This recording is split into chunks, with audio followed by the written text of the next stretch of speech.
The mansion shouldn't have existed. Tucked 3 miles deep into the Olympic National Forest, the sprawling villa stood like a cancer among the ancient pines.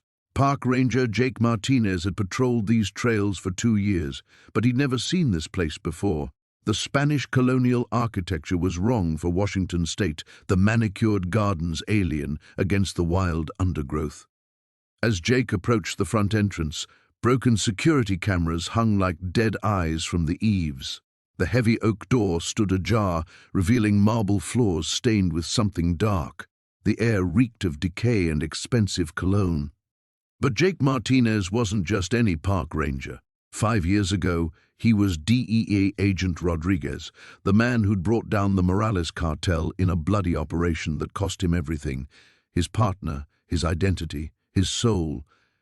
He'd buried that life, changed his name, and fled to the woods to forget. Now, staring at the Morales family crest carved into the door frame, Jake realized the past had found him. What waited inside that villa that could make a hardened ex-DEA agent's blood run cold? His hand instinctively moved to the radio clipped to his belt, then stopped.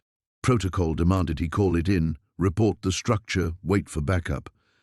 But the familiar weight of the Glock hidden beneath his ranger jacket reminded him that Protocol had gotten his partner Maria killed in a warehouse in Juarez. Sometimes you had to move alone. Jake pushed the door wider with his boot, the hinges groaning like dying animals.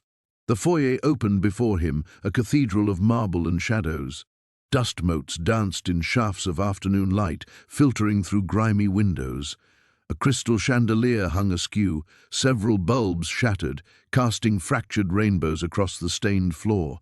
The stains were definitely blood. Old blood, rust brown and widespread, telling stories Jake didn't want to read. His footsteps echoed as he moved deeper into the mansion. The layout was familiar. He'd studied the Morales compound blueprints for months before the raid. But this wasn't their stronghold in Mexico. This was something else, something they'd built in secret among the ancient trees of his sanctuary. To his left, a living room frozen in time. Expensive furniture covered in dust sheets, like ghosts at a tea party. A bar stocked with top-shelf liquor, bottles still gleaming despite abandonment. Jake's throat tightened. He recognized the brand of tequila, Eduardo Morales' favorite. The same bottle had sat on the drug lord's desk the night Jake put 3 bullets in his chest. A sound from upstairs made him freeze, soft, rhythmic, like breathing.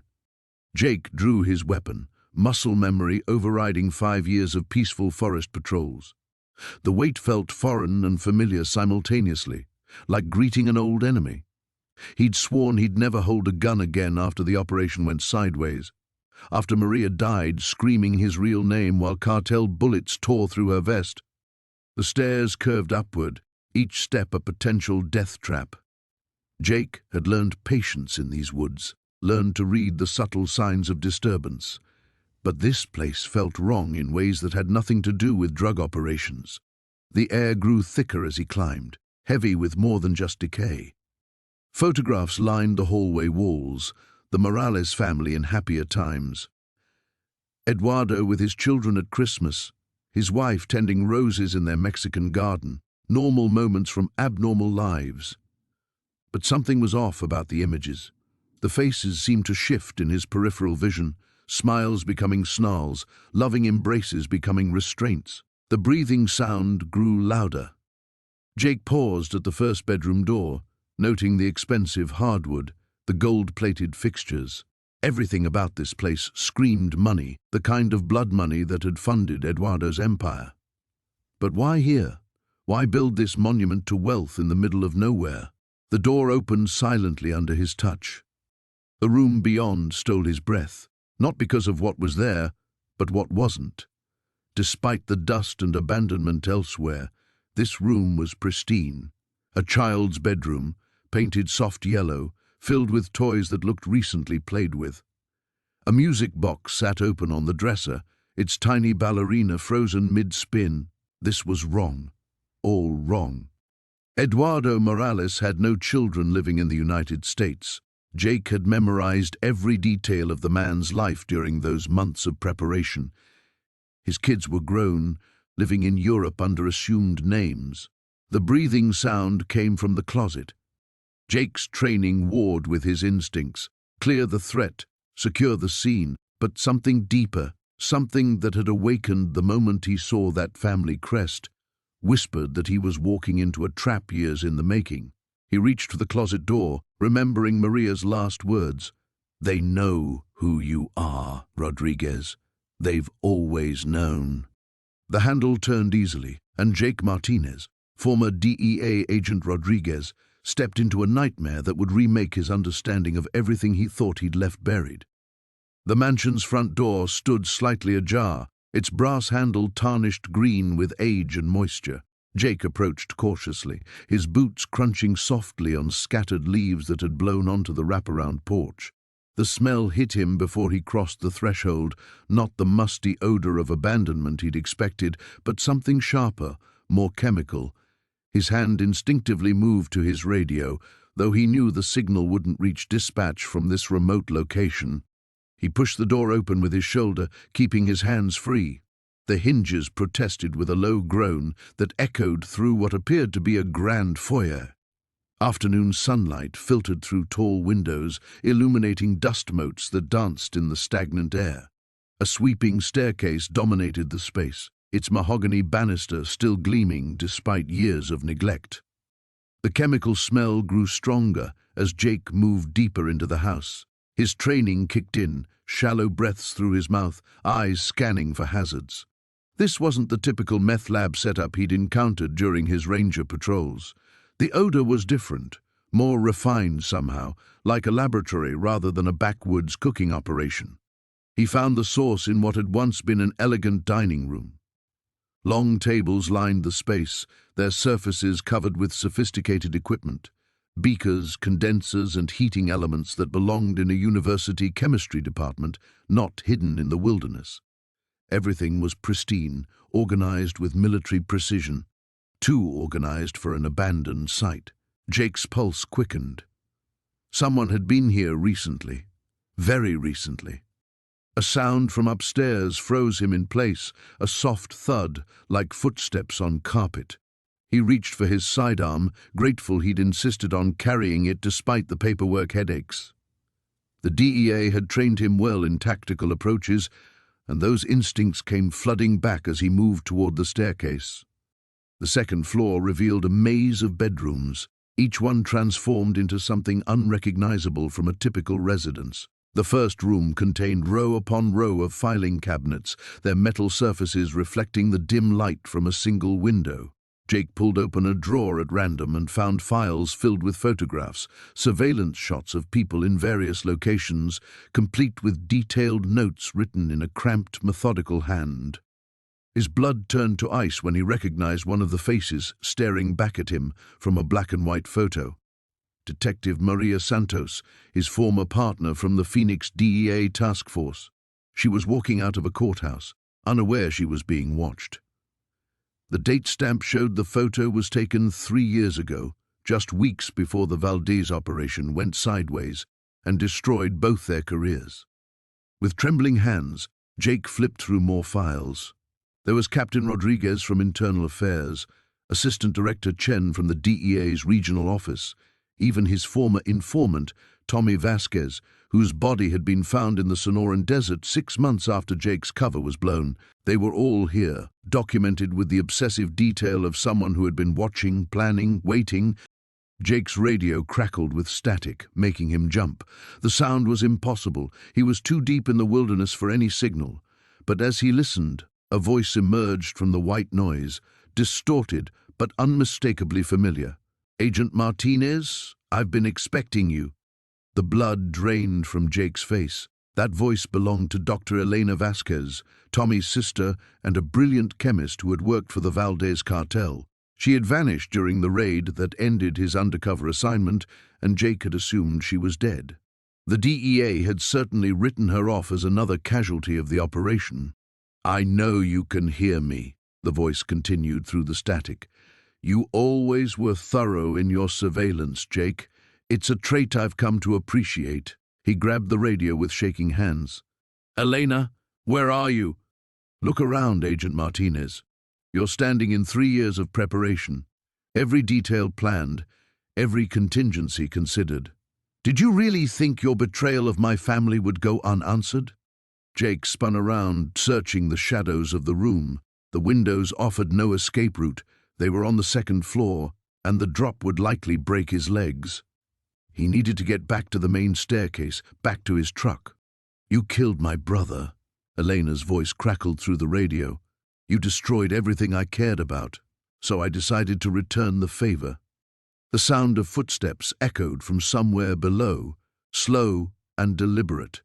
Jake moved toward the bedroom door, but stopped when he heard something that made his heart hammer against his ribs. Multiple sets of footsteps coming from different directions. He wasn't alone in the house anymore. "Welcome home, Jake," Elena's voice whispered through the static. "We have so much to discuss." Jake's hands trembled as he reached for his radio, then stopped. Who would believe this? Hell, he barely believed it himself, and he was staring right at the evidence. The photographs scattered across the mahogany desk told a story that made his blood run cold. Surveillance shots of targets from his DEA operations, some dating back nearly a decade. But it was the newest photo that made his knees nearly buckle. Maria Santos, his former partner and lover, taken just 3 weeks before she was found dead in that Miami warehouse. The official report blamed a cartel hit, but Jake had always suspected something deeper. Now, staring at her image pinned to what looked like a hunter's trophy board, he knew his instincts had been right. A floorboard creaked somewhere in the house. Jake's hand instinctively moved to his sidearm as he swept the photos into his jacket pocket. The mansion had felt empty when he'd entered, but old houses made noise. Still, 15 years of undercover work had taught him to trust his gut, and right now it was screaming danger. He moved toward the study's doorway, pausing to listen. The silence stretched, broken only by the whisper of wind through the trees outside. But something felt different now, a presence that hadn't been there before. Jake eased into the hallway, his boots silent on the Persian runner that stretched toward the grand staircase. The front door stood exactly as he'd left it, still slightly ajar, but the quality of light streaming through had changed, as if something was blocking part of the entrance. Jake's pulse quickened as he approached, weapon drawn. A shadow moved across the threshold. "Ranger Services," Jake called out, his voice steady despite the adrenaline coursing through his veins. "This is private property. You need to identify yourself." The response came as laughter, low, rasping, and somehow familiar. A chill ran down Jake's spine as a figure stepped into the doorway, silhouetted against the afternoon light. "Hello, Jake. It's been a long time." The voice hit him like a physical blow. Vincent Carruthers, a name he'd tried to forget, a face that still haunted his nightmares. The man who'd nearly blown his cover in Detroit, who'd vanished into thin air the night before the FBI raid that was supposed to bring down the largest heroin distribution network on the Great Lakes. "You're supposed to be dead," Jake managed, his gun trained on the figure in the doorway. "Death is such a limiting concept, don't you think?" Vincent stepped inside, and Jake could see him clearly now. The man had aged, his once dark hair now silver, deep lines etched around eyes that remained predatory and intelligent. But he moved with the same calculated grace that had made him so dangerous years ago. "The Colombians put 3 bullets in you. I saw the blood. You saw what I wanted you to see." Vincent's smile was razor-thin. "Amazing what a little theater and the right connections can accomplish. Though I have to admit, staging my own death was exhausting. But necessary, given how close you were getting." Jake's mind raced, pieces of a puzzle he'd never known existed, suddenly clicking into place. "The mansion. This is yours." "One of several properties, actually. I've found isolation quite conducive to my hobbies." Vincent gestured toward the study. "I see you've discovered my little gallery. Impressive work, wouldn't you say? Each photograph represents months of careful planning, precise execution. You killed them, all of them." The photos in Jake's pocket felt like they were burning through his jacket. How many faces had been on that wall? How many people he'd worked with, fought alongside, trusted? Careful now. Vincent raised his hand, and Jake noticed the device he was holding, small, black, with a single red button. Remote detonator. This entire building is wired with enough C4 to level a city block. Quite overkill, really, but I do like to be thorough. The implications hit Jake immediately. No radio contact possible from inside the mansion, no backup aware of his location, and now trapped with a madman holding a bomb trigger. What do you want? Jake kept his weapons steady, though they both knew the standoff favored Vincent. What I've always wanted, to finish what we started in Detroit. You see, Jake, you weren't just an inconvenient federal agent. You were the inconvenient federal agent. The one who got closest to uncovering the truth about my organization. Vincent's eyes glittered with something that might have been respect. I've spent 10 years building something beautiful here in these woods, but loose ends have always bothered me.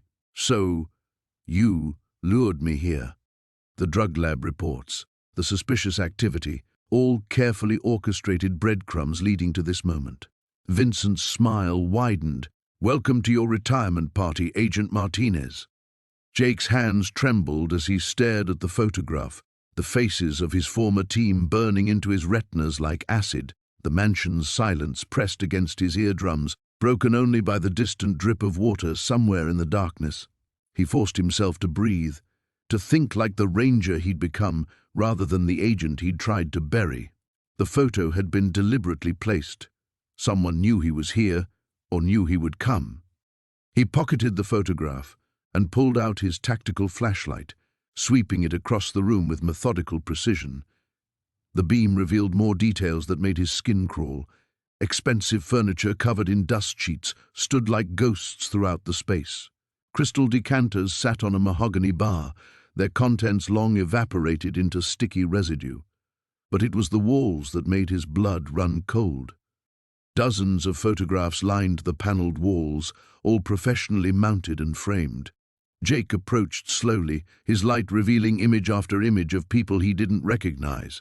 Men and women of various ages, all sharing the same haunted expression. Below each photo was a small brass nameplate with dates spanning the last 15 years.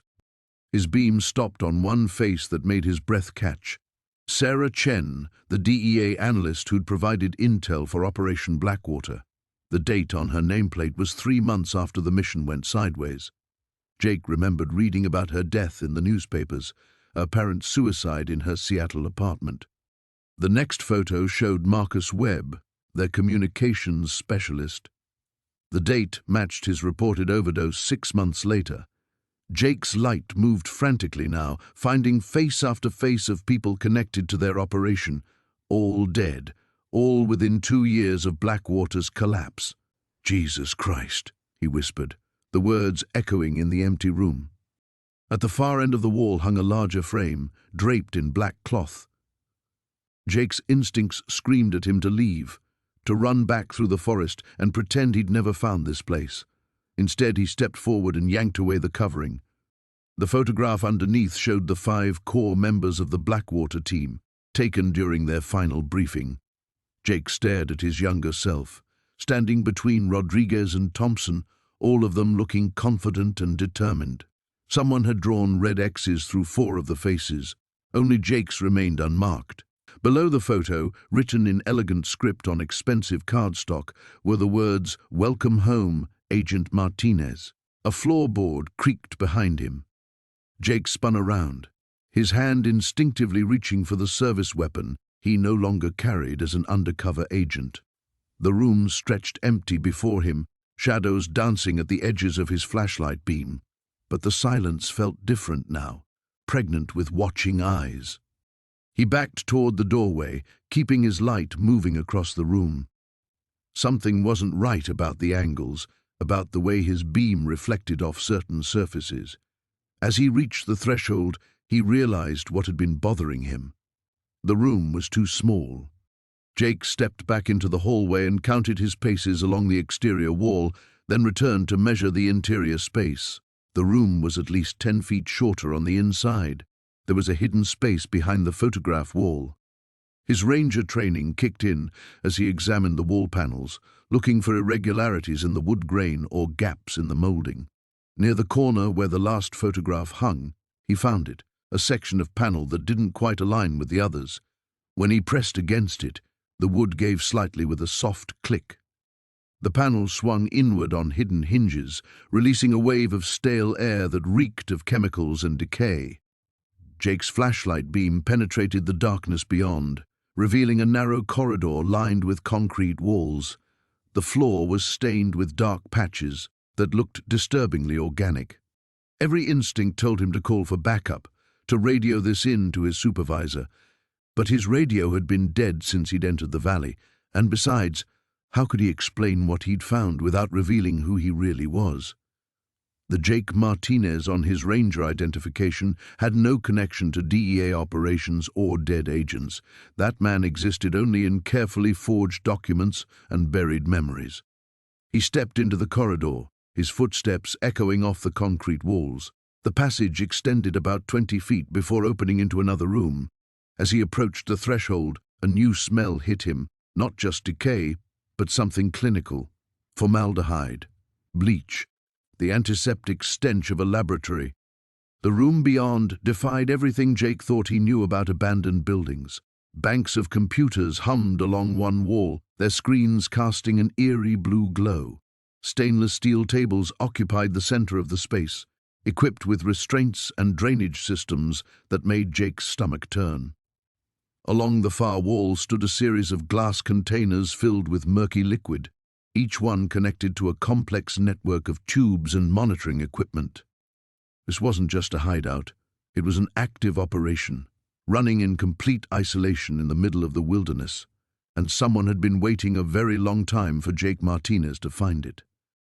The basement stretched far deeper than any residential foundation should, carved directly into the bedrock beneath the mansion.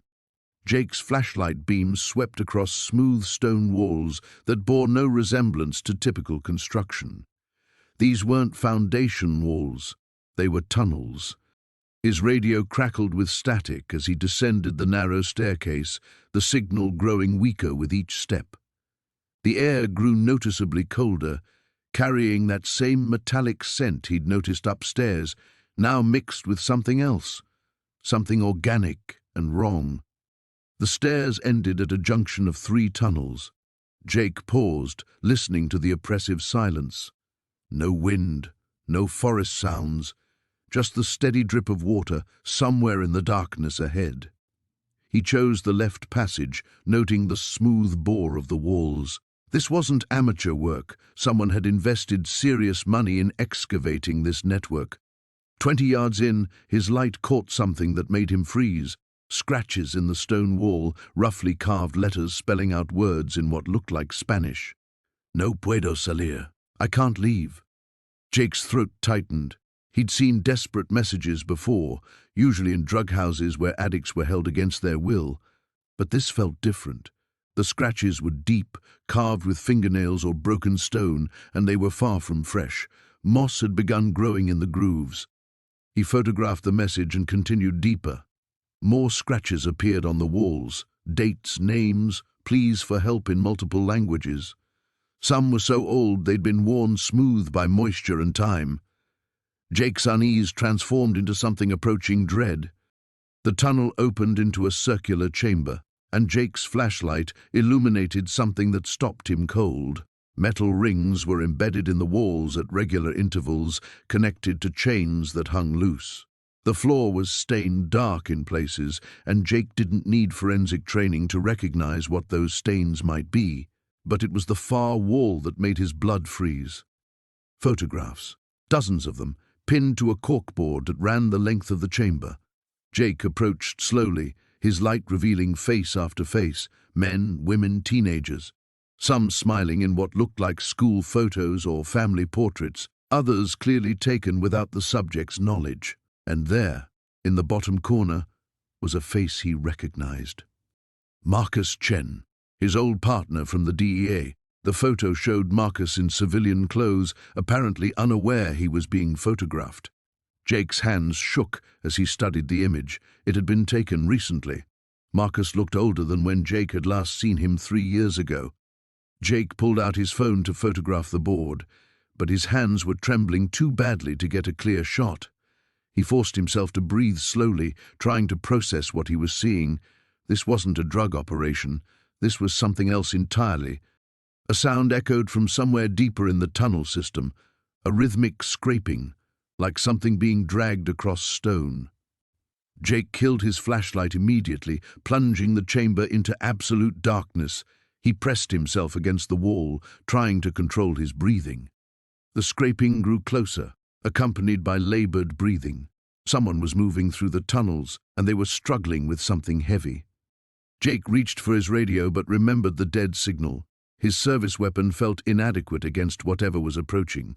The smart move was retreat, but the tunnel behind him was the only way out, and whoever was coming would see his light if he tried to leave.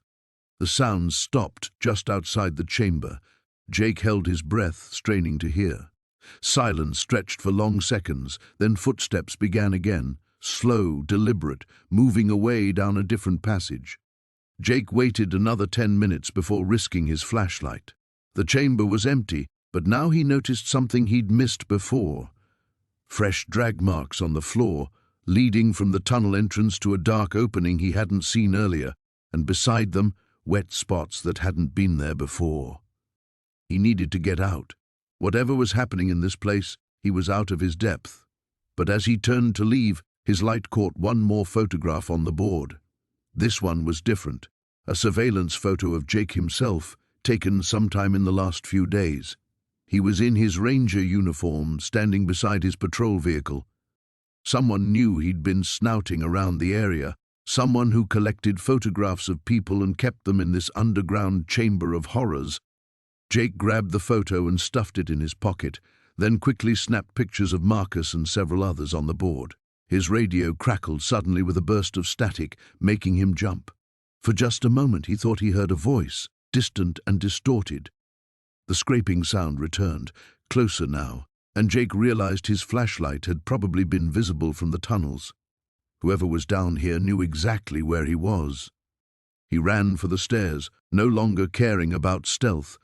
Behind him, the scraping became footsteps, then running, pursuing him through the darkness toward the surface and whatever answers waited above. The basement door stood ajar, breathing cold air that carried the metallic tang of old blood, and something else, something chemical that made Jake's stomach clench with recognition.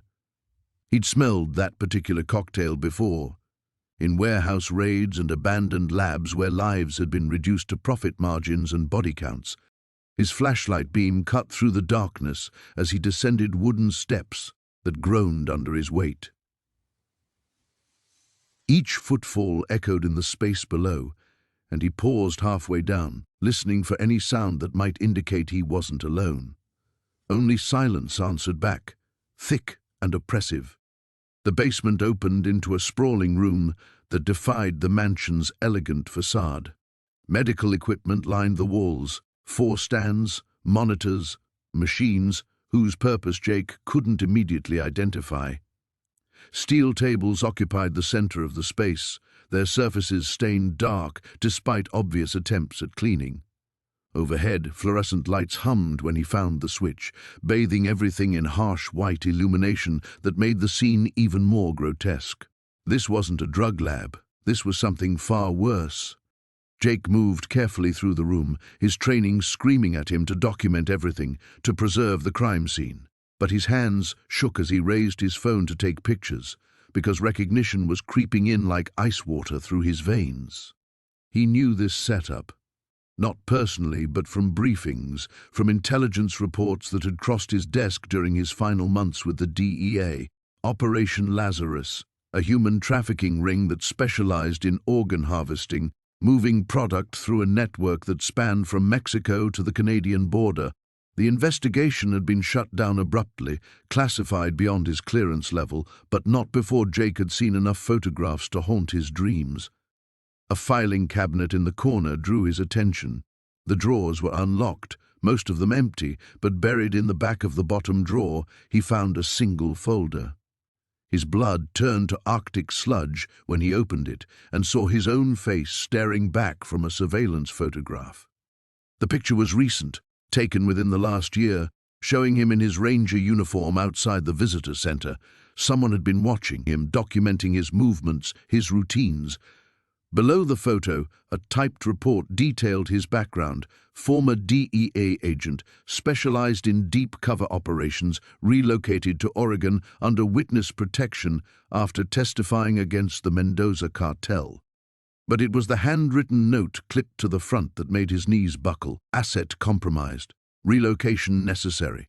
Await further instructions. 5. Vincent Kozlov, his former handler, the man who'd promised him safety in exchange for his testimony. The man who'd supposedly died in a car accident 6 months after Jake had entered witness protection. The folder slipped from his numb fingers, photographs scattering across the concrete floor. Among them were images of other people, men and women of various ages, all with the same haunted look Jake recognized from his mirror on bad days. Former agents, witnesses, people who'd crossed the wrong organizations and needed to disappear. Only they hadn't disappeared into new lives. They'd disappeared into this basement. Jake's radio crackled to life, making him jump. "Unit 47, this is dispatch. What's your status?" He stared at the radio clipped to his belt, Sarah's voice a lifeline to the normal world above ground. But how could he explain this? How could he tell anyone that he'd stumbled into a nightmare that connected directly to his past, to decisions he'd made years ago that were now reaching out with bloody fingers to drag him back? "Unit 47, please respond." "This is Martinez," he managed, surprised by how steady his voice sounded. "Still investigating the property. Need another hour. Copy that. Be advised, weather service is calling for heavy rain starting at sundown. Don't get caught out there." Jake looked at his watch. He had maybe 90 minutes of daylight left, and the thought of being trapped in this place after dark made his skin crawl. But he couldn't leave. Not yet. There were too many questions, too many pieces of a puzzle that seemed designed specifically for him to solve. He gathered the scattered photographs, studying each face, trying to match them with missing person reports he might have seen.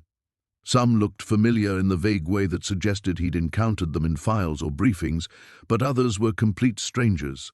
All of them were dead now, he was certain. Their organs harvested, their bodies disposed of, their identities erased as thoroughly as if they'd never existed. A sound from upstairs froze him mid-thought, the distinctive creak of the front door opening. Someone was in the house. Jake killed the basement lights and pocketed the folder, his hand moving instinctively to his sidearm. The footsteps above were deliberate, methodical, following a pattern that suggested familiarity with the layout. Whoever was up there had been here before, multiple times. He moved toward the stairs, every instinct screaming at him to run, but knowing that his only exit was through the main floor. The footsteps had stopped directly above him, and in the silence that followed, Jake could hear his own heartbeat hammering against his ribs like a caged bird, desperate for escape. The basement stairs creaked under Jake's weight as he descended into the mansion's bowels, his flashlight beam dancing across damp stone walls. The air grew thicker with each step, carrying that metallic scent he'd hoped never to encounter again. His radio crackled with static, no surprise this deep underground, cutting off his last connection to the outside world. The basement stretched further than the mansion's footprint should have allowed, a warren of interconnected rooms that spoke of extensive renovation. Jake moved methodically, his training overriding the growing dread in his gut. He'd learned long ago to compartmentalize fear, to push it down where it couldn't interfere with the job at hand.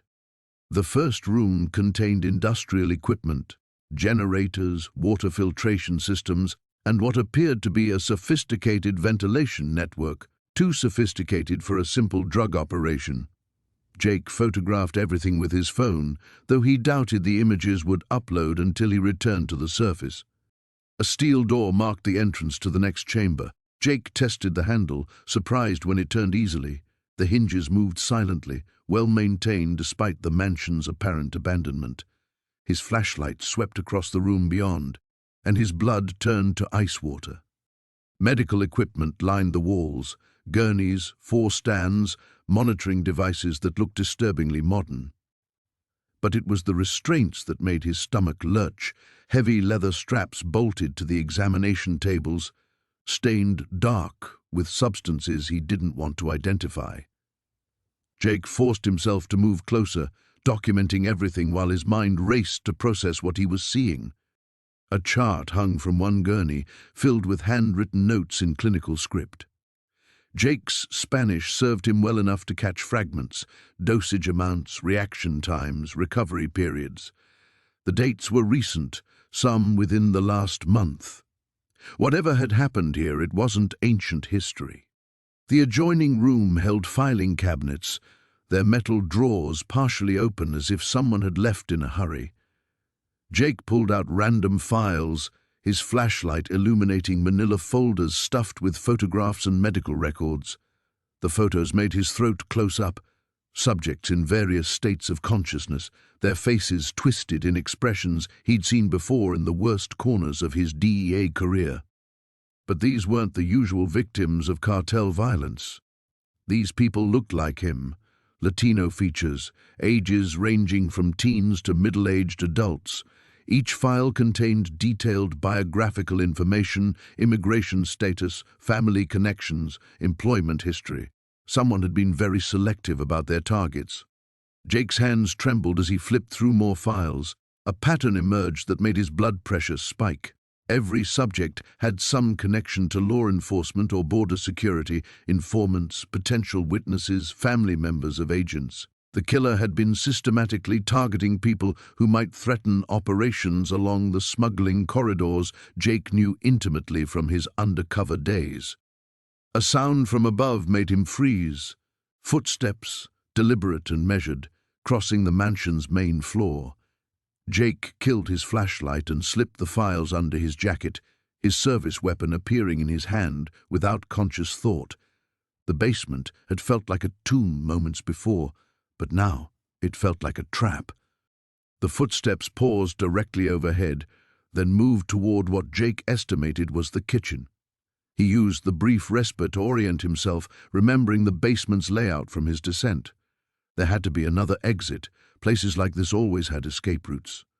Moving by touch alone, Jake felt his way along the wall until his fingers found another door frame.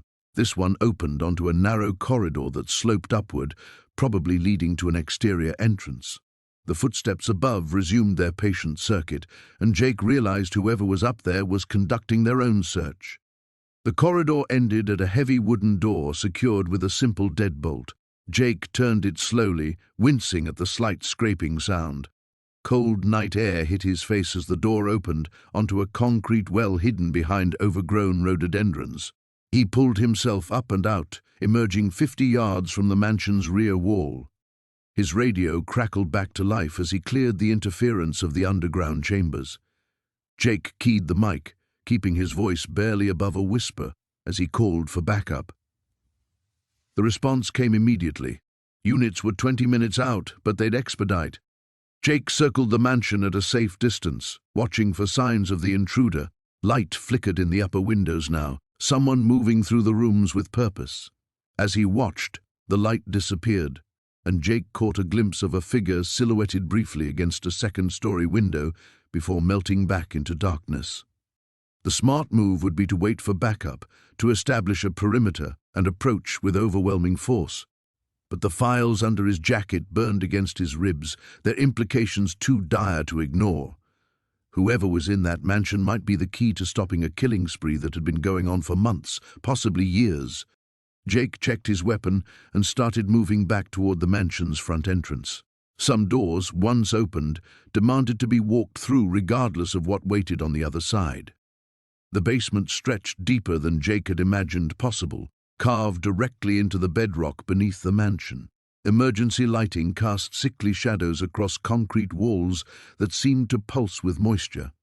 The air grew thicker with each step, carrying that same metallic scent that had haunted his nightmares for 3 years.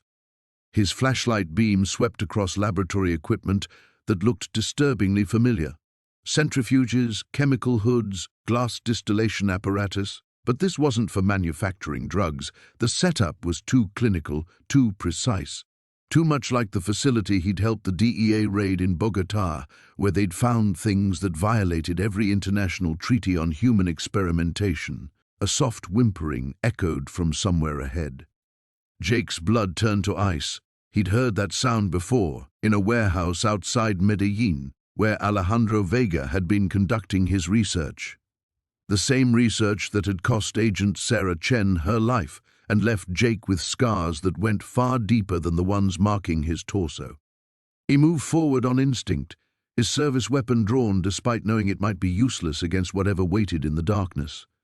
The corridor branched into multiple chambers, each one revealing horrors that made his stomach clench. Surgical tables with restraint systems, refrigeration units humming with unknown contents, charts and photographs pinned to walls, documenting procedures that belonged in the deepest circles of hell. But it was the occupied cell that stopped him cold. A young woman, maybe 19, huddled in the corner of a glass-walled chamber. She was alive, conscious, but her eyes held the hollow stare of someone who had seen too much. Tubes and wires connected her to monitoring equipment that tracked vital signs with medical precision. "Jesus Christ," Jake whispered, holstering his weapon and approaching the reinforced glass. "Hey, can you hear me? I'm going to get you out of here." The woman's head turned slowly, as if movement caused her pain. When she spoke, her voice was barely audible through the intercom system. You're not one of them." "No, I'm a park ranger." "What's your name?" "Lisa. Lisa Hartwell. I was hiking the Olympic Peninsula Trail 3 weeks ago." Her words trailed off as fresh tears carved tracks down her dirt-stained cheeks. Jake examined the cell's locking mechanism, electronic, requiring either a keycard or override code. The same system Vega had used in Colombia, which meant Jake knew exactly how to bypass it. Some skills from his undercover days proved disturbingly useful. As he worked on the lock, Lisa continued talking, her words tumbling out in a desperate rush. "The others. There were others here. They took them upstairs for the procedures. I could hear them screaming. Oh God, the screaming."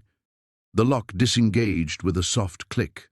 Jake pulled the door open and immediately noticed the chemical smell clinging to Lisa's hospital gown. The same cocktail of sedatives and experimental compounds he'd encountered in Vega's lab. Whatever was happening here, it was a direct continuation of the Colombian operation. "We need to move," Jake said, helping Lisa to her feet. She was unsteady, clearly fighting the effects of whatever drugs they'd been feeding her. "Are there others still here? Other prisoners?" Lisa shook her head weakly. "Just me now. They moved the last one yesterday. But Dr. Reyes said I was special, said my blood work showed something they'd been looking for." The name hit Jake like a physical blow. Dr. Elena Reyes, Vega's lead researcher, the woman who'd tortured Sarah Chen to death while testing her psychotropic compounds. Reyes had disappeared after the Bogotá raid, along with most of Vega's research data. The DEA had assumed she'd fled to Europe or Asia. Instead, she'd come here to the middle of nowhere and rebuilt her nightmare laboratory. "Listen to me carefully," Jake said, supporting Lisa's weight as they moved back toward the corridor. "Elena Reyes, is she here now?"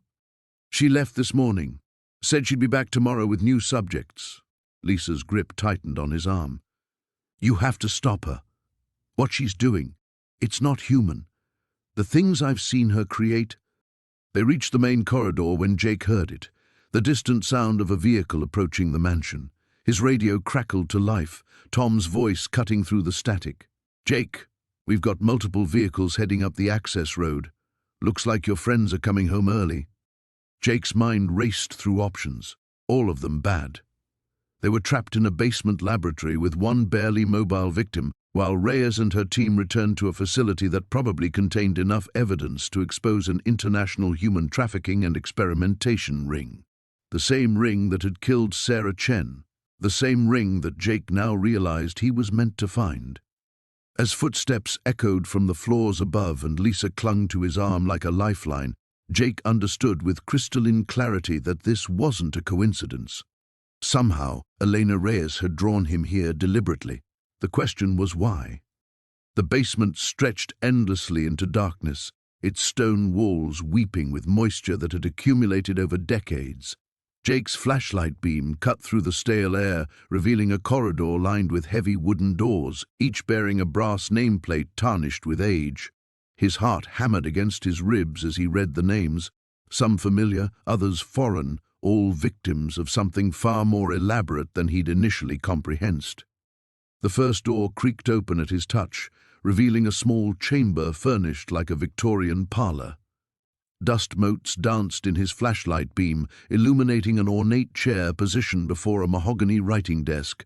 Papers scattered across its surface contained detailed psychological profiles, behavioral analyses, and something that made Jake's blood run cold, photographs of him from his DEA days. His hands trembled as he picked up a leather-bound journal, its pages filled with meticulous handwriting in faded ink. The entries documented his movements, his habits, even intimate details about his relationship with Maria that no outsider should have known. The final entry was dated 3 days before her death. Subject exhibits increased paranoia regarding operation security. Recommend acceleration of timeline. M has become liability, too close to discovering network connections, elimination protocols approved. Jake's knees buckled. Maria hadn't died because of a drug deal gone wrong. She'd been murdered because she was protecting him, because she'd somehow uncovered this nightmare that had been orchestrating their lives from the shadows. His grief transformed into rage, so pure it bordered on madness. A soft footstep echoed from the corridor behind him. Jake spun around, his service weapon drawn and ready, but found only empty darkness. The sound came again, deliberate, measured, growing closer. Someone else was down here with him. I wondered when you'd finally find your way home, Jacob.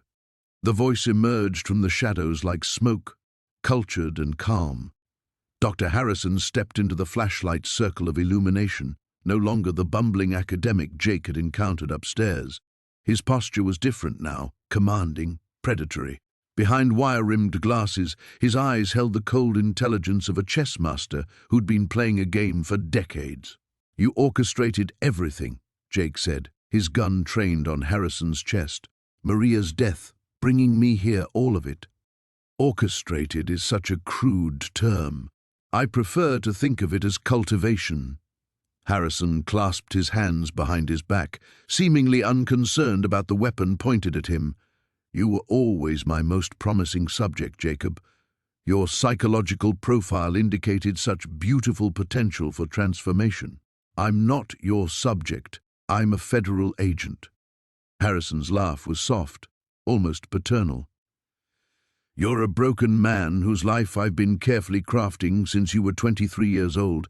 Every assignment, every case, every relationship, including Maria, all designed to shape you into what you were meant to become. The basement seemed to pulse with malevolent energy as Harrison's words sank in. Jake thought of every major moment in his career, every stroke of luck that had advanced his position, every coincidence that had brought him closer to this place.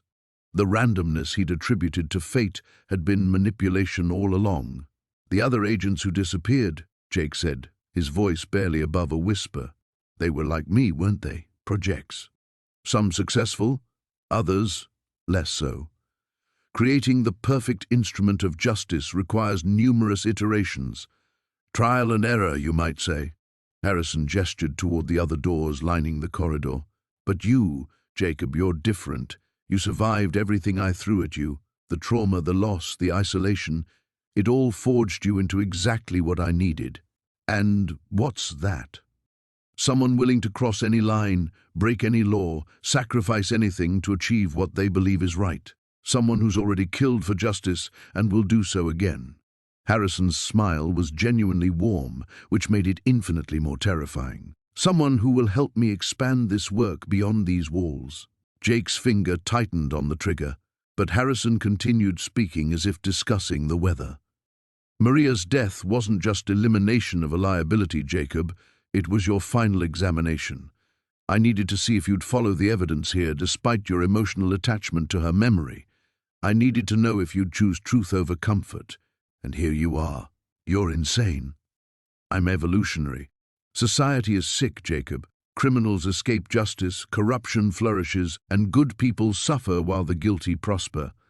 Traditional law enforcement is handicapped by rules, regulations, and politics. But we, you and I, we can fix that. We can become something more than mere public servants. We can become justice incarnate.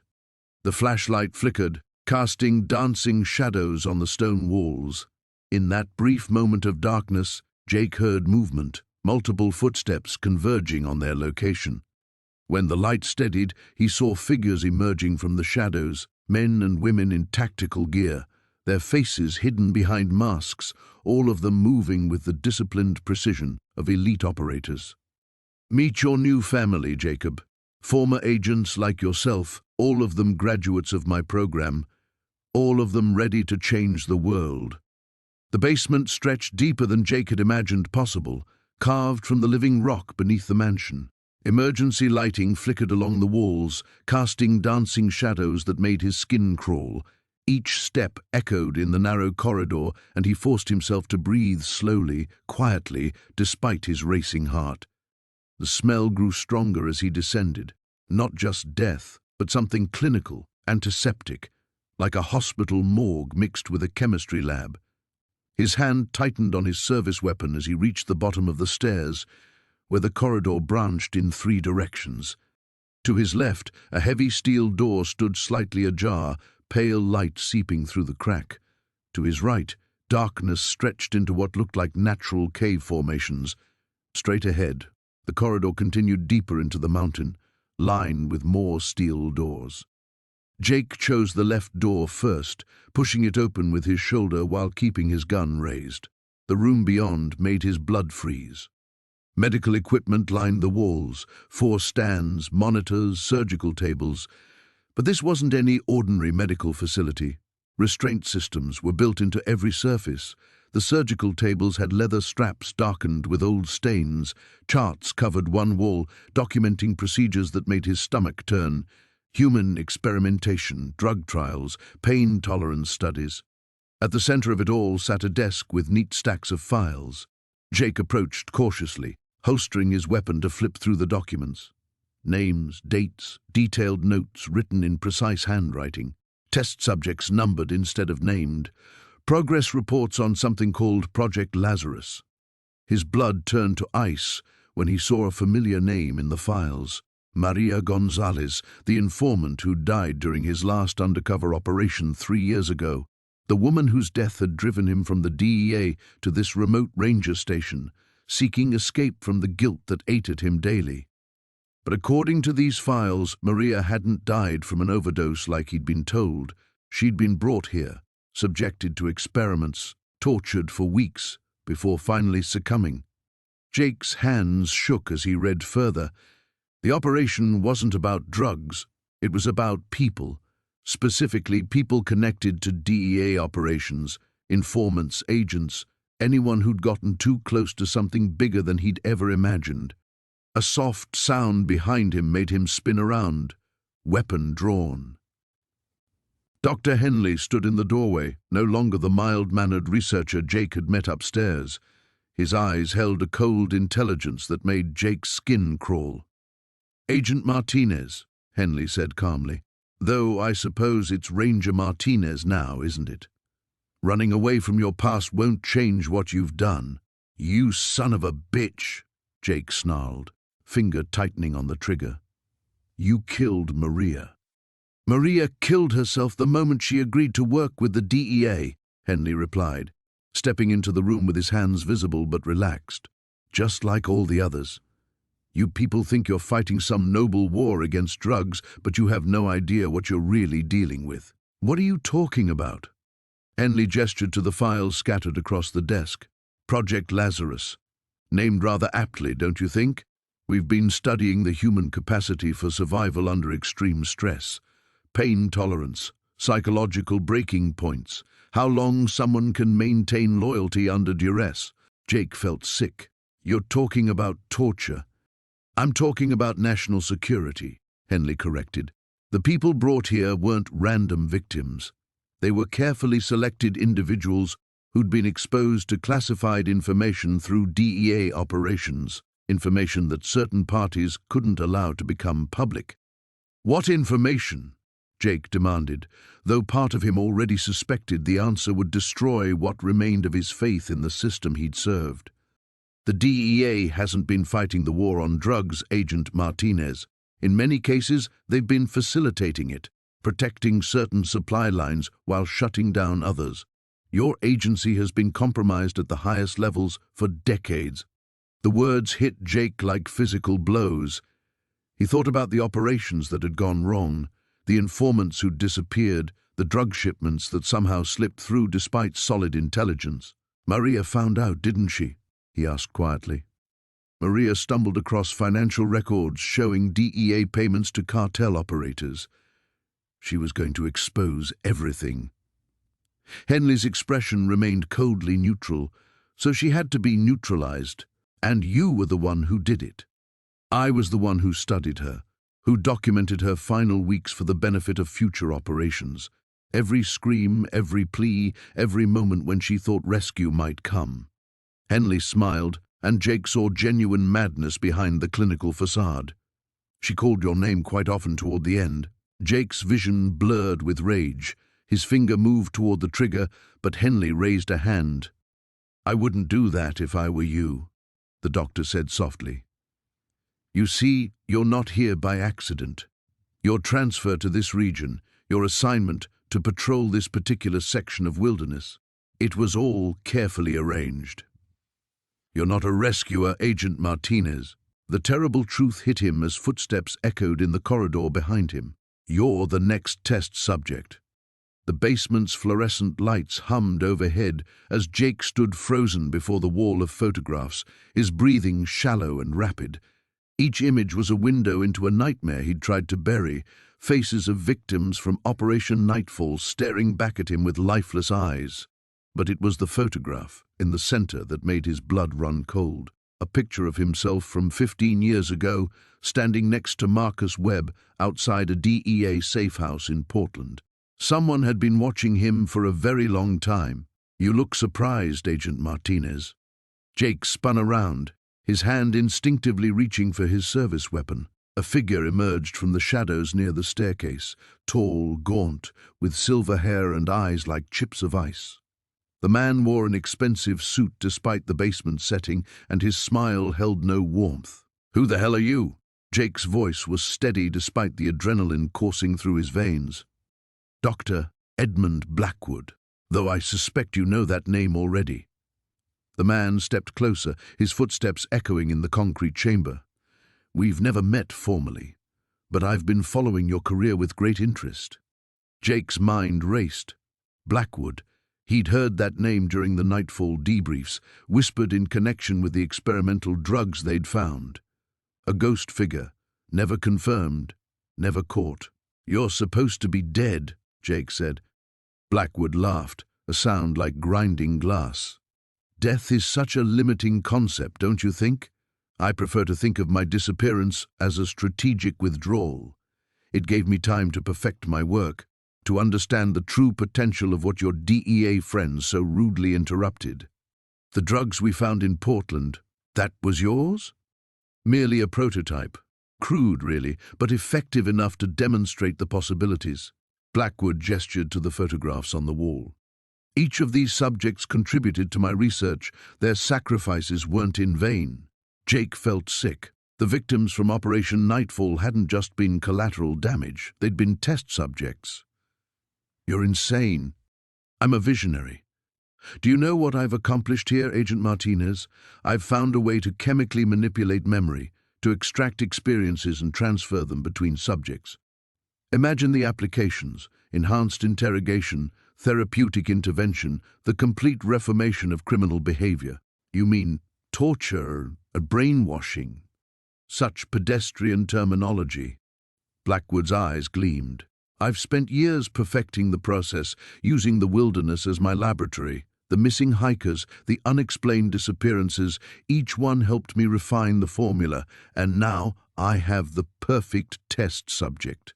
Jake's blood chilled as the implication hit him. The campers. Sarah and Tom are upstairs, experiencing my latest breakthrough. By morning, they'll have no memory of finding this place, of seeing you. They'll remember only a pleasant camping trip that ended early due to bad weather. They'll drive home none the wiser. And me? Blackwood's smile widened. You're far more valuable, Agent Martinez. You've seen things, done things that most people never will. Your memories of Operation Nightfall, your knowledge of DEA procedures, your guilt over the choices you made, it's all quite fascinating from a neurological perspective. Jake backed toward the wall, his mind searching for escape routes. The basement had only one exit, and Blackwood was blocking it. What do you want? I want to understand what makes a man like you tick. What drives someone to infiltrate the very organizations meant to protect society? What psychological mechanisms allow you to live with the blood on your hands? Blackwood reached into his jacket and pulled out a syringe filled with clear liquid. My latest compound will extract those memories intact, preserve them for study. Don't worry, the process is only moderately painful. You're forgetting something, Jake said, his hand slowly moving toward his radio. Am the first? I'm not some helpless hiker. I'm armed, trained, and very pissed off. In one fluid motion, Jake drew his weapon and aimed it at Blackwood's chest, but the doctor didn't seem concerned. Instead, he chuckled. Look around you, Agent Martinez. You're in my domain now. Do you really think I haven't prepared for this contingency? The lights suddenly went out, plunging the basement into complete darkness. Jake heard movement, the sound of something metallic hitting the concrete floor. A sweet chemical smell began to fill the air. Gas. The bastard was using gas. Jake held his breath and moved toward where he remembered the staircase being, but his vision was already starting to blur. His legs felt heavy, uncoordinated. The darkness seemed to be creeping in from the edges of his consciousness. Don't fight it, Blackwood's voice echoed from somewhere in the black void. The process works much better when the subject is relaxed. You'll be contributing to something far greater than yourself. Jake's knees buckled, and he felt himself falling. His last coherent thought, before the darkness claimed him completely, was of Sarah and Tom upstairs, and whether anyone would ever find them in this godforsaken place. Then the world disappeared entirely. The basement stretched further than Jake had imagined, a labyrinth of concrete corridors that seemed to burrow deep into the earth beneath the mansion. His flashlight beam cut through the darkness, revealing doorway after doorway, each one promising new horrors. The air grew thicker with each step, heavy with the metallic scent of blood and something else, something chemical and bitter that made his throat burn. Sarah stayed close behind him, her breathing shallow and rapid. The photograph of Marcus was still clutched in her trembling hand, the evidence of betrayal that had shattered everything she thought she knew about her partner. Jake could feel her fear radiating outward, mixing with his own growing dread as they moved deeper into the underground complex. There, Sarah whispered, pointing to a heavy steel door at the end of the corridor. Unlike the others they'd passed, this one had multiple locks and what appeared to be a keypad beside the handle. That has to be where they're keeping him. Jake nodded, but something felt wrong, too easy. After everything they'd discovered about Marcus's involvement, after the careful planning that had gone into this operation, would they really leave their most important prisoner behind such simple barriers? As they approached the door, Jake's radio crackled to life. Static filled the air, then a voice emerged, clear, familiar, and absolutely chilling. Jake Martinez. I wondered when you'd finally make it down here. The voice belonged to Detective Ray Morrison, Jake's former handler from the DEA, the man who had supposedly died in a car accident 3 years ago, the man whose death had driven Jake to leave the agency and retreat to the wilderness. Sarah spun toward Jake, confusion written across her face. Who is that? How does he know you're here? Jake's blood turned to ice. Morrison alive meant everything he'd believed about Operation Nightfall had been a lie. The botched drug bust, the deaths of his teammates, his own narrow escape, it had all been orchestrated. But why? Oh, Jake hasn't told you the whole truth, has he? Morrison's voice echoed from speakers hidden somewhere in the walls. About why he really left the DEA? About what happened to Agent Chen and Agent Rodriguez? Shut up! Jake growled into the radio, but he knew Morrison wasn't listening to their frequency. This was being broadcast throughout the complex, a psychological weapon designed to break him down. You see, our boy Jake here wasn't just undercover in the cartel, Morrison continued, his tone conversational, almost friendly. He was undercover for us, too, a double agent who didn't even know he was playing both sides. Sarah backed away from Jake, her eyes wide with a mixture of horror and understanding. The memory gaps, she whispered. The nightmares you mentioned. They weren't from trauma, were they? They did something to you. Jake's mind reeled as fragments began falling into place. The experimental drug trials he'd been told were routine health checks. The missing weeks in his memory that the agency psychologists had attributed to stress-induced amnesia. The way certain faces in photographs seemed familiar but remained frustratingly out of reach. Bravo, Detective Collins, Morrison's voice purred. The MK-Ultra Revival Project was one of our most successful operations. Jake here was the perfect test subject, dedicated, isolated, psychologically malleable after his father's death. We needed someone who could infiltrate the deepest levels of organized crime without the emotional baggage that might compromise the mission. The steel door suddenly clicked open, revealing not a prison cell but an observation room filled with monitors and recording equipment. On the screens, Jake could see footage of himself from years past, meetings with cartel leaders he didn't remember, conversations in Spanish that felt foreign despite his fluency, acts of violence that made his stomach turn. Your partner isn't here, Detective Collins, Morrison's voice continued. Detective Torres has been working with us from the beginning. His capture was staged to draw you both here, to bring Jake back into the fold. You see, we have need of his particular skills again. Sarah's gun was suddenly in her hands, pointed not at the doorway but at Jake. Her face was pale but determined. How much of it is real? How much of what you told me about yourself is actually true? Jake raised his hands slowly, his own weapon still holstered. The truth was, he didn't know anymore. The Jake Martinez who had become a park ranger, who had tried to build a quiet life in the wilderness, was that person real or just another constructed identity? I don't know, he said, and the honesty of it seemed to surprise them both. But I know what I feel right now is real. The disgust, the anger, the need to stop whatever this is. That has to count for something. From somewhere deeper in the complex came the sound of approaching footsteps, multiple sets, moving with military precision. Morrison's people were closing in, ready to collect their wayward asset and eliminate any loose ends. Jake met Sarah's eyes. We need to move, now. The question was whether she would trust him enough to lower that gun.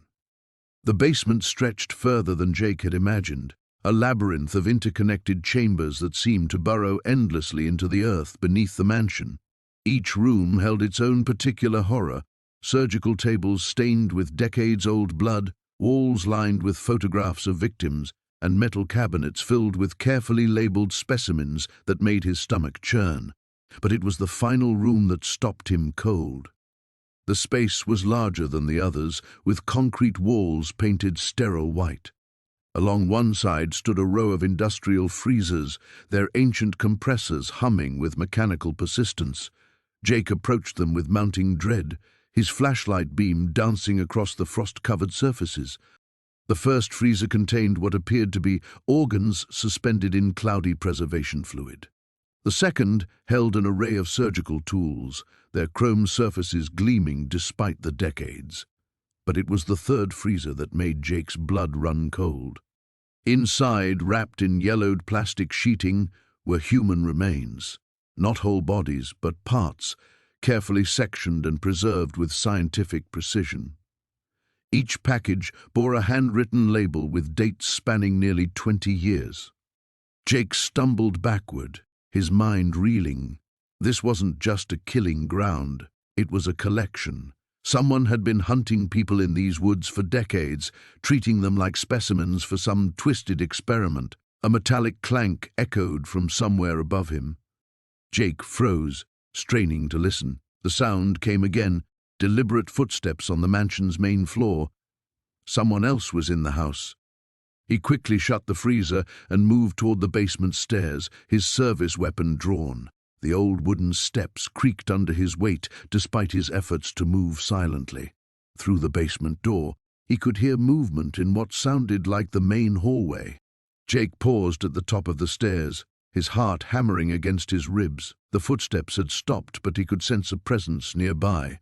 The air felt charged with tension, like the moment before lightning strikes. "I know you're down there, Martinez." The voice was calm, almost conversational, but it sent ice through Jake's veins. It was a voice from his past, one he'd hoped never to hear again. Dr. Marcus Vance stepped into view at the far end of the hallway, his tall frame silhouetted against the grey light filtering through the mansion's windows. He looked exactly as Jake remembered from their brief encounter 5 years ago, during the failed DEA operation that had ended Jake's undercover career. The same salt and pepper beard, the same cold eyes behind wire-rimmed glasses. "You always were too curious for your own good," Vance continued, moving closer with unhurried steps. "Even back in Portland, asking all the wrong questions." Jake emerged from the basement doorway, his weapon trained on the man who had haunted his nightmares for half a decade, Dr. Marcus Vance. "I should have known." "Should have known what?" "That I survived your little raid? That I found new ways to continue my work?" Vance's lips curved into a thin smile. "You destroyed my laboratory, Martinez, but you couldn't destroy my vision." The pieces were falling into place with horrifying clarity. During Jake's undercover investigation in Portland, he'd uncovered evidence of a doctor selling experimental drugs to cartels, drugs that were being tested on unwilling subjects. The raid had shut down the operation, but Vance had disappeared before they could arrest him. "The missing hikers," Jake said, understanding flooding through him. "You've been using them as test subjects." "Brilliant, isn't it? A steady supply of healthy specimens, all conveniently isolated from civilization. No one questions when hikers disappear in these woods. People assume they got lost, fell into a ravine, were attacked by wildlife." Vance gestured toward the basement. "I see you found my archives. 23 years of research, Martinez. Do you have any idea how much I've learned about human physiology under extreme stress?" Jake's finger tightened on the trigger. "You're sick." "I'm a scientist. I'm pushing the boundaries of human knowledge while you're playing forest ranger, pretending your past doesn't exist." Vance took another step closer. "But your past caught up with you, didn't it? Just like I knew it would. How did you know I was here?" "I've been monitoring local law enforcement communications for years. The moment your name appeared in the Park Service database, I knew you'd eventually find this place. You always were persistent, to a fault." Jake noticed movement in his peripheral vision, a shadow shifting near the mansion's entrance. His blood ran cold as he realized Vance wasn't alone. "My associates have been watching you since you first discovered the mansion," Vance continued. "We've been waiting for the right moment to invite you to participate in our research. After all, you cost me 5 years of work in Portland. It seems only fitting that you should help me make up for lost time." The shadow by the entrance materialized into a figure, a massive man wearing hunting gear and carrying a rifle. Jake was trapped between them, with nowhere to run except back into the basement's maze of horrors. Vance's smile widened. "Welcome to your new reality, Martinez. I think you're going to make an excellent test subject." The screaming started at dawn.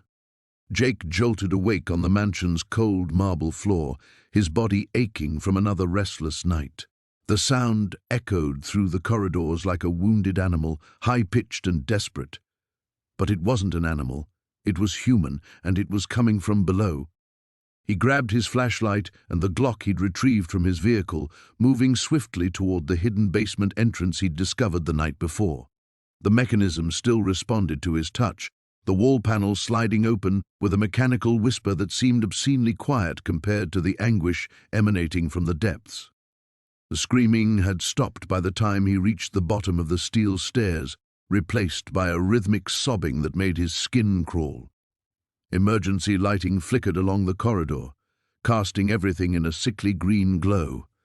The air reeked of antiseptic and something else. something organic and wrong. Jake moved cautiously past the laboratory he'd found earlier, noting fresh equipment that hadn't been there before. Someone had been working here recently, very recently. The sobbing grew louder as he approached a door marked with biohazard symbols. Through the reinforced window, he saw her, a young woman strapped to a medical table, her arms marked with injection sites. She couldn't have been more than 25, with dark hair matted to her scalp with sweat. "Jesus," he whispered, trying the door handle. Locked, but the magnetic keycard he'd found in Dr. Voss's coat pocket yesterday still worked. The woman's eyes were wild with terror, and something else, a complete disconnect from reality that Jake recognized from his DEA days. But this was different, worse. Hey, it's okay," he said, holstering his weapon and approaching slowly. "I'm here to help. I'm a park ranger." She turned toward his voice, but her pupils were massively dilated, and when she spoke, the words came out in fragments. "The trees, they're screaming. Can you hear them screaming?" Jake began working on her restraints, his hands steady despite the rage building in his chest. "What's your name?" "Sarah.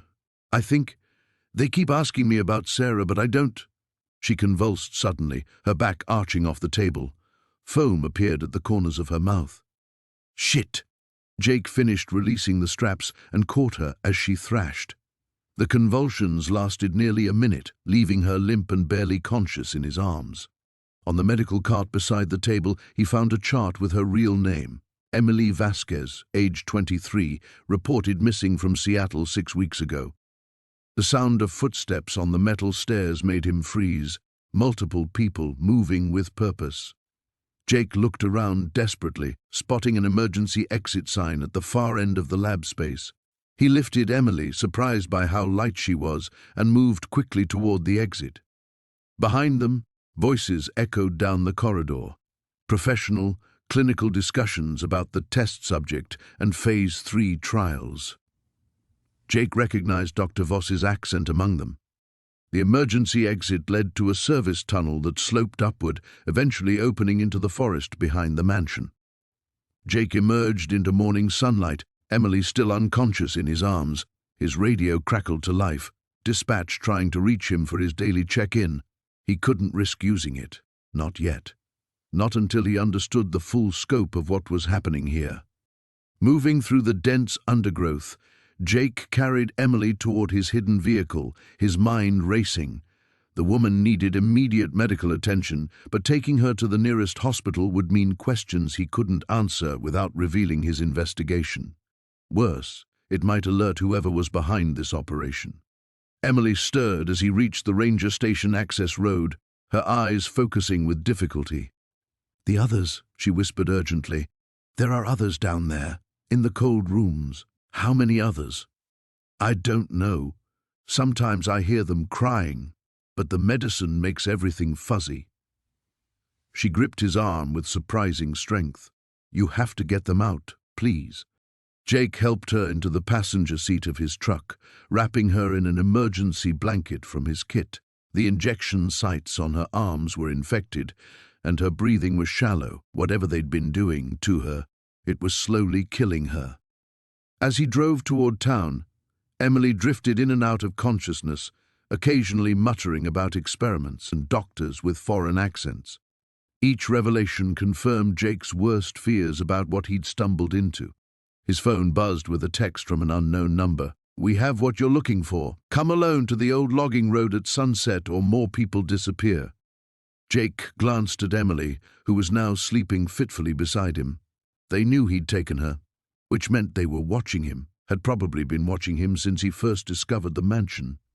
The hunters had become the hunted, and Jake realized he was walking into a trap with his eyes wide open. But those other victims Emily mentioned, they were counting on him now. He pressed harder on the accelerator, racing against time and his own growing certainty that this was all connected to his past in ways he was only beginning to understand. The explosion shattered the silence of the forest, sending a plume of orange flame erupting from the mansion's east wing. Jake threw himself behind a massive Douglas fir as debris rained down around him, chunks of masonry and twisted metal crashing through the canopy above. The acrid smell of burning chemicals filled the air, confirming his worst fears about what had been manufactured in those underground labs. Elena stumbled beside him, blood trickling from a cut on her forehead. "The whole place is rigged," she gasped, pulling out her radio. "We need to get those federal agents out of there now." But as she tried to make contact, only static crackled back. Jake's mind raced through the possibilities. Either the explosion had damaged their communications, or something was jamming the signal. Neither option boded well for the dozen FBI agents who had entered the mansion just minutes before the blast. A figure emerged from the smoke, moving with predatory grace across the mansion's front lawn. Even through the haze, Jake recognized the distinctive gait immediately. Marcus Voss, very much alive, despite the reports of his death 5 years ago. The man who had orchestrated Jake's torture, who had haunted his nightmares, was walking toward them with casual confidence. "Hello, Martinez," Voss called out, his voice carrying easily across the distance. "I wondered when you'd finally make it home." Jake's hand instinctively moved to his service weapon, but Elena grabbed his wrist. "Don't," she whispered urgently. "He's not alone." She was right. Dark shapes were moving through the trees, at least 6 armed figures positioning themselves in a loose circle around their position. They'd walked straight into a trap, just as Jake had done all those years ago in Colombia. "You're probably wondering how I knew you'd come here," Voss continued, stepping closer. Behind him, more explosions echoed from within the mansion, smaller, controlled detonations that spoke of systematic destruction. "The truth is, I've been watching you for years, waiting for the right moment." Jake stepped out from behind the tree, keeping his hands visible but ready. "Watching me for what?" Voss smiled, the same cold expression that had preceded unspeakable pain in that Colombian warehouse. "For you to lead me to the one thing I needed. You see, the mansion, the labs, even poor Henderson, they were all just bait. The real prize was always you, and more specifically, what you carry in that stubborn head of yours." The pieces clicked together with horrifying clarity. The photographs in Henderson's office, the detailed records of Jake's undercover operation, the careful recreation of torture methods that matched his memories perfectly. None of it had been coincidence. "The witness protection database," Jake said, the words tasting like ash in his mouth. "Exactly." Voss pulled out a sleek tablet device. "You accessed it during your final DEA operation. The biometric locks keyed to your neural patterns, your memories of specific authorization codes, all locked away in your traumatized little brain, but still there, still retrievable with the right encouragement." Elena raised her weapon, but the sound of rifle bolts being drawn back echoed from the surrounding forest. They were hopelessly outgunned. The torture wasn't just for Kozlov's entertainment, Jake realized. You were trying to extract the codes then. "Amateur hour," Voss admitted with a shrug. Kozlov was too impatient, too crude in his methods. "But I've had 5 years to refine the process. The combination of psychological trauma, chemical enhancement, and targeted neural stimulation can unlock even the most deeply buried memories." The implications hit Jake like a physical blow. The witness protection database contained the identities and locations of thousands of people, federal witnesses, their families, undercover agents, even judges and prosecutors who had received threats.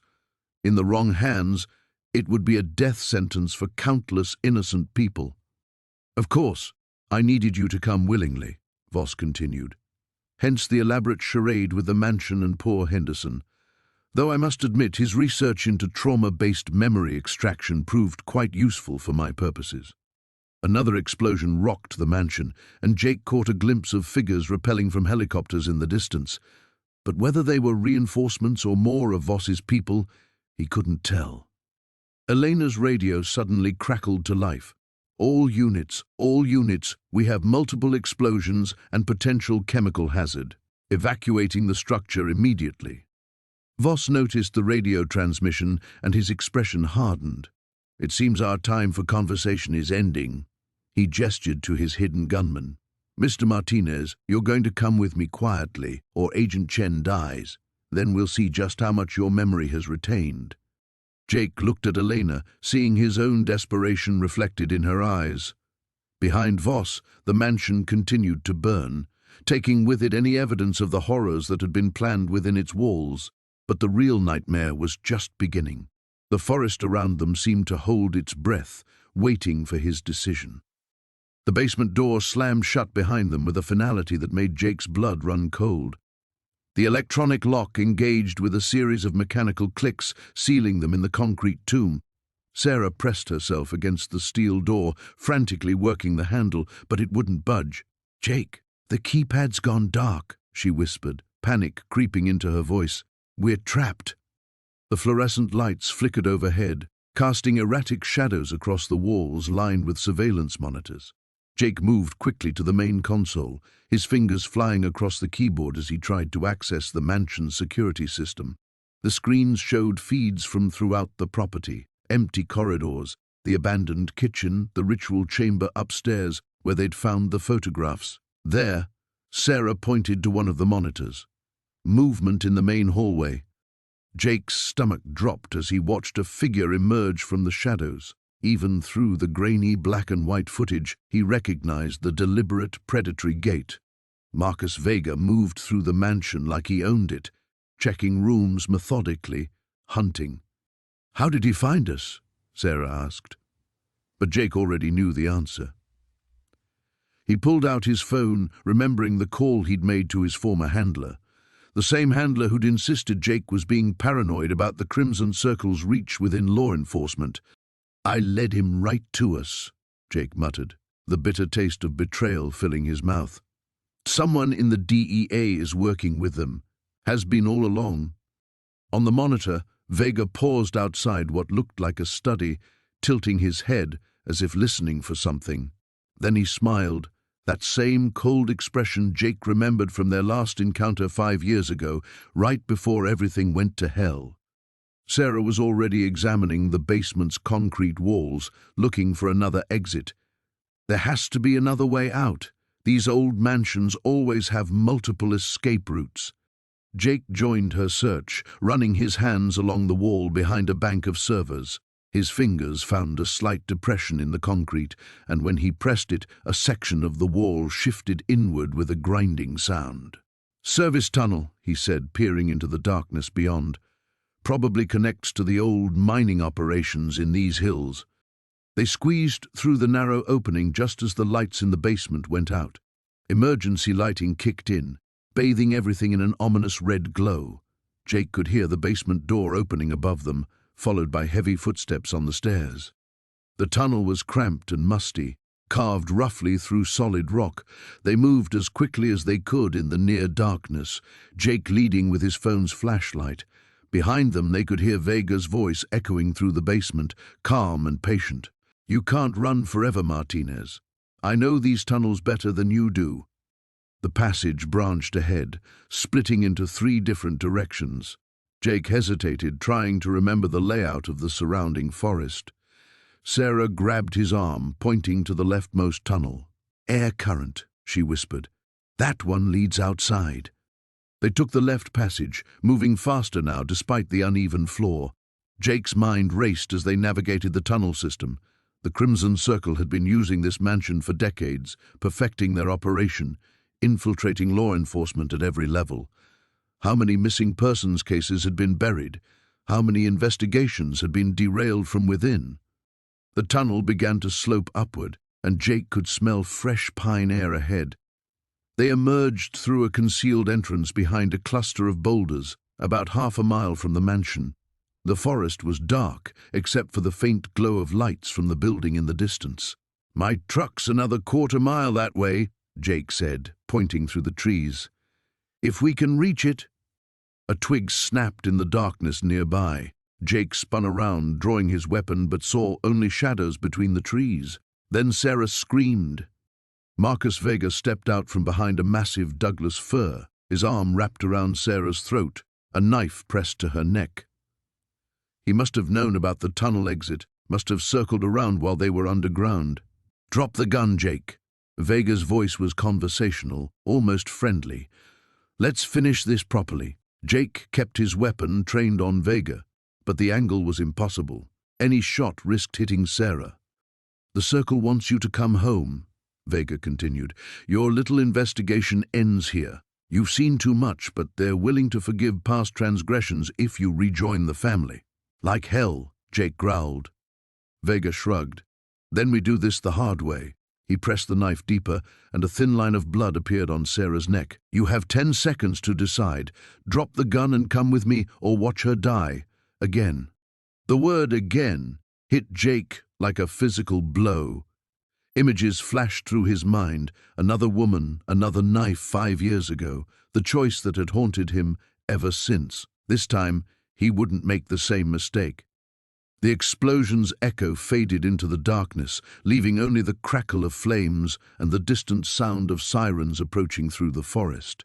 Jake pressed himself against a massive Douglas fir, his breathing ragged as he watched the mansion's east wing collapse in a shower of sparks and burning timber.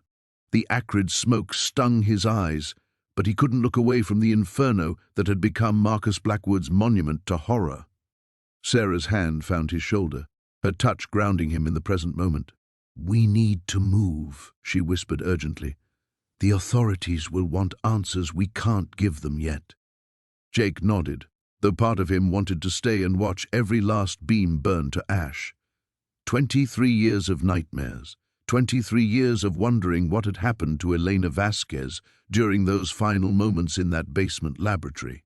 Now he knew, and the knowledge sat in his chest like a lead weight. They moved deeper into the forest, following a game trail that would take them back to Jake's ranger station by a circuitous route. Behind them, the sirens grew louder, emergency vehicles converging on the coordinates Jake had radioed in before entering the mansion for the final time. "The hard drives," Sarah said as they navigated through a stand of young cedars. "Everything Blackwood documented, all those experiments, the victims' names, it's all gone now." "Not everything." Jake reached into his jacket and pulled out a metal briefcase, its surface scorched but intact. Blackwood's insurance policy. He kept the most damning evidence separate, probably planning to use it as leverage if his operation was ever compromised. Sarah's eyes widened. "You went back for it?" "Jake, that whole section was about to collapse." "I had to." His voice was rough with smoke and emotion. "Elena deserves justice. They all do. This contains financial records, correspondence with buyers, shipping manifests for the human trafficking operation. It's enough to bring down his entire network." They walked in silence for several minutes, the orange glow of the fire fading behind the canopy of evergreens. Jake's mind churned through the implications of what they'd discovered. Blackwood's operation had been vast, reaching into pharmaceutical companies, private military contractors, and government black sites. The man they'd confronted tonight had been just one head of a hydra. "There's something else," Jake said finally. Before the explosion, Blackwood mentioned a successor, someone he'd been grooming to continue the work. Sarah stopped walking. "Did he say who?" "Dr. Catherine Reeves. She was his protégé at the university before she disappeared 3 years ago. According to the files in this case, she's been operating a mobile laboratory, moving between locations across the Pacific Northwest. The implications hit them both simultaneously. Blackwood's death wouldn't end the nightmare, it would merely drive it deeper underground. They reached Jake's cabin as the first light of dawn began to filter through the forest canopy. The familiar sight of his small, cluttered home felt surreal after the opulent horror of the mansion. Jake set the briefcase on his kitchen table with trembling hands, the weight of its contents seeming to grow heavier with each passing moment. "We need to get this to someone who can act on it," Sarah said, her voice hoarse with exhaustion. "But who can we trust? If Blackwood's network reaches into government agencies—" "I know someone." Jake was already reaching for his secure satellite phone. "Maria Santos, my old handler at DEA. She's running the Seattle field office now. If anyone can navigate the politics and get this information to the right people, it's her." As he dialed the number, Jake caught his reflection in the cabin's window. The man staring back at him looked older than his 51 years, marked by sleepless nights and the weight of terrible knowledge. But there was something else in his eyes now, a sense of purpose that had been missing for 2 decades. The phone rang twice before a familiar voice answered. "Santos, Maria, it's Jake Martinez. I need to see you. Today." A pause. "Jake? Christ, I haven't heard from you since the Vasquez case went sideways." "I know. Maria, I've found her. I've found Elena, and I know what happened to her. But it's bigger than we ever imagined." Another pause, longer this time. When Maria spoke again, her voice was all business. "Where are you?" "Olympic National Forest. I'm sending you coordinates. Come alone, Maria. Trust no one else with this." "Jake, you're scaring me." He looked at the briefcase, thinking of Elena's face in those final photographs, thinking of the other victims whose names filled Blackwood's meticulous records. "Good. You should be scared. We all should be." After he hung up, Jake opened the briefcase one final time. The documents inside would expose a network of monsters who had operated in shadow for decades, but exposing them would also paint a target on his back that would never fade. Some fights were worth the cost. The mansion groaned around Jake as flames licked at the foundation, the acrid smoke mixing with the metallic scent of blood that seemed permanently etched into the walls. He pressed his back against the ornate mahogany door of what had once been Blackwood's study, his service weapon trained on the shadows that danced in the flickering orange light. Through the shattered window he could hear sirens in the distance. Finally, Detective Morrison had come through, bringing half the state police with her by the sound of it, but Jake knew they might be too late. The evidence was already burning, and Blackwood's network would scatter like roaches when the lights came on. "You always were persistent, Martinez." The voice came from behind him, calm and conversational, despite the inferno consuming the lower floors. Jake spun, finger tightening on the trigger, to find Dr. Evelyn Blackwood emerging from a hidden panel in the wall. She looked exactly as she had 15 years ago when she'd vanished from the DEA's radar. Ageless, predatory, wearing that same clinical smile that had haunted his nightmares.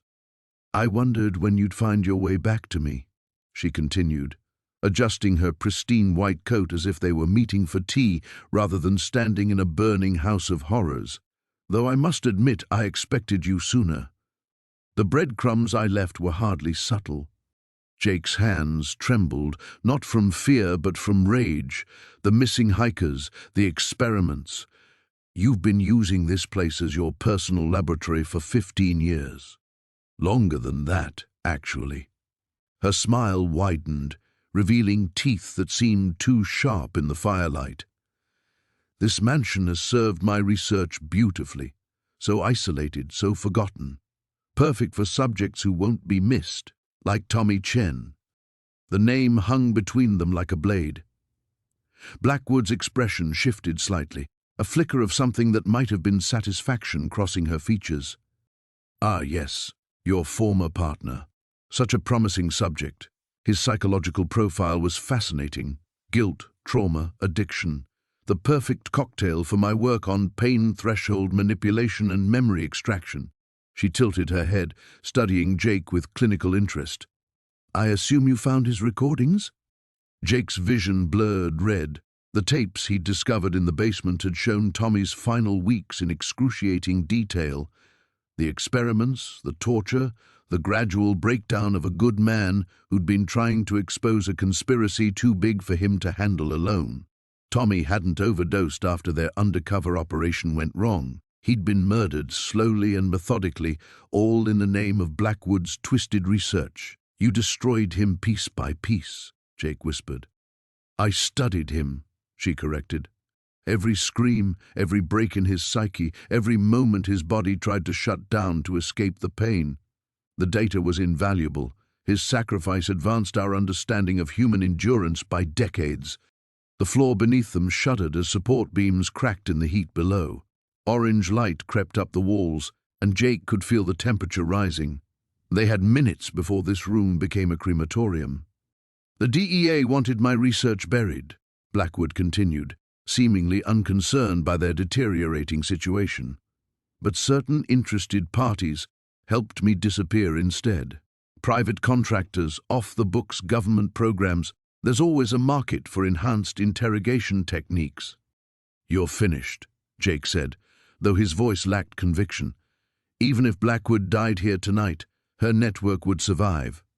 There would be other laboratories, other victims. She laughed, a sound like breaking glass. Am I? Look around you, Jake. Everything burns, the evidence, the records, even poor Tommy's remains in the basement incinerator. Who's going to believe a disgraced ex-DEA agent with PTSD and a drinking problem? Jake's radio crackled to life. Morrison's voice cut through the static. Jake, we're in the building. Where are you? Blackwood pulled a small device from her coat pocket. A detonator. Insurance policy, she explained conversationally. This mansion is wired with enough explosives to crater this mountainside. Your friends won't find so much as a foundation stone when I'm finished. You'll die too. Will I? She moved toward another hidden panel in the wall. I've had 15 years to prepare contingencies. Underground tunnels, extraction teams, new identities. I'll be studying fresh subjects in a new location before your body is cold. The sirens were closer now, voices echoing from the floors below. Jake had seconds to decide. He could shoot Blackwood, but she might trigger the explosives out of spite. He could try to stop her escape, but that meant letting her destroy the evidence of her crimes.